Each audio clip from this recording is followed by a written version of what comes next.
Price God. இன்றைய தியானம் நீதிமொழிகள் 31:10 முதல் 20 வரை.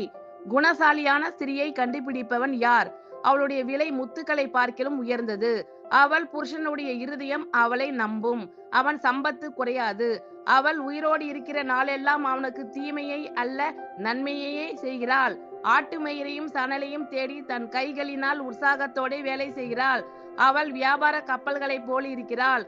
தூரத்தில் இருந்து தன் ஆகாரத்தை கொண்டு வருகிறாள். இருட்டோடே எழுந்து தன் வீட்டாருக்கு ஆகாரம் கொடுத்து தன் வேலைக்காரிகளுக்கு படி அழைக்கிறாள். ஒரு வயலை விசாரித்து அதை வாங்குகிறாள்.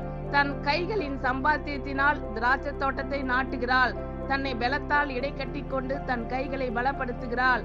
தன் வியாபாரம் பிரயோஜனம் உள்ளதென்று அறிந்திருக்கிறாள். இரவிலே அவள் விளக்கு அணையாதிருக்கும். தன் கைகளை ராட்டினத்தில் வைக்கிறாள். அவள் விரல்கள் கதிரை பிடிக்கும். சிறுமையானவர்களுக்கு தன் கையை திறந்து ஏழைகளுக்கு தன் கரங்களை நீட்டுகிறாள். ஆமென். Thank you Lord.